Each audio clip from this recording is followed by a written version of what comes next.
कृषि कानून पास किए गए सरकार के द्वारा संसद में और पिछले 11 महीने से बॉर्डर पर किसान धरने पर थे, चाहे वो गाजीपुर बॉर्डर हो, सिंघू बॉर्डर हो या देश में अलग अलग हिस्सों में किसानों का धरना प्रदर्शन। उसके बाद लखीमपुर में अजय मिश्रा और उनके बेटे के द्वारा, अजय मिश्रा के बेटे के द्वारा किसानों के ऊपर गाड़ी चढ़ा दी गई। लंबा संघर्ष, कितने किसानों के परिवारों ने अपने घर के सदस्यों को खोया। उसके बाद आज राष्ट्र के नाम संबोधन के दौरान पीएम ने ऐलान कर दिया कि संसद के शीतकालीन सत्र में कृषि कानून वापस हो जाएगा।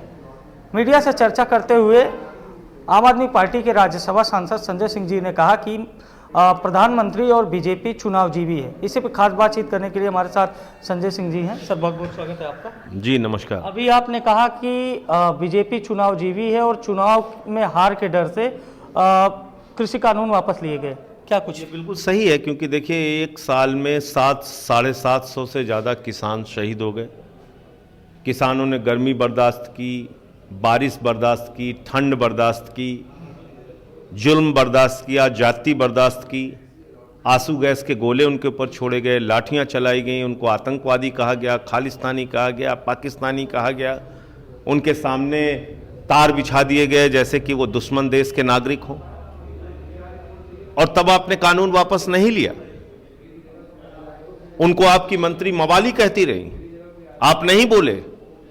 आप कह रहे थे कि आप तपस्या में लीन थे, तपस्या में कुछ कमी रह गई। कौन सी तपस्या? कठिन तपस्या मत कीजिए मोदी जी, जिसमें 750 किसान शहीद हो जाएं और आप चुपचाप रहें, खामोश रहें। ये तपस्या भंग हुई है चुनाव में हार के कारण। इनकी जमानतें जब्त होना शुरू हो गई हैं और अब लोगों को ये पता चल गया है मोदी जी से कुछ होने वाला नहीं है। इनकी जमानतें जब्त करा के इनको वापस भेजो और तभी इस देश में महंगाई से छुटकारा मिलेगा, तभी किसानों को फसल का दाम मिलेगा। आपके निशाने पर लगातार रहने वाले यूपी के सीएम योगी आदित्यनाथ ने भी बयान दिया और कहा कि एक बड़ा धड़ा किसान कानून के समर्थन में था, लेकिन जो बाकी का धड़ा था हम उसे समझाने में विफल रहे कि आखिर कानून क्या है। इस पे क्या योगी जी को समझने में कितना समय लग गया? वो किसानों को नहीं समझा पा रहे हैं, ये समझाने में कितना समय लग गया? पूंजीपतियों से माल लेकर भारतीय जनता पार्टी ने ये तीनों काला कानून पास किया था।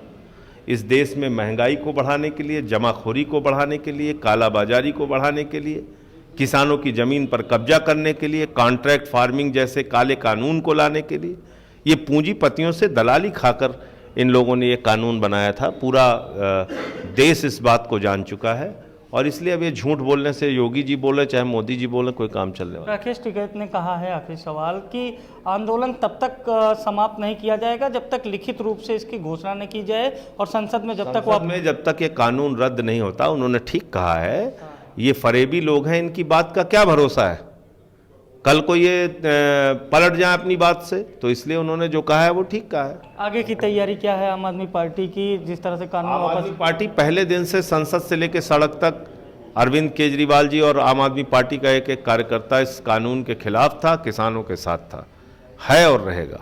तो ये थे हमारे साथ आम आदमी पार्टी के राज्यसभा सांसद संजय सिंह जी, जो तमाम सारे मुद्दों पर लगातार सरकार को घेर रहे हैं। यूपी खबर के लिए कैमरा पर्सन दीपक के साथ अभिषेक शर्मा, लखनऊ।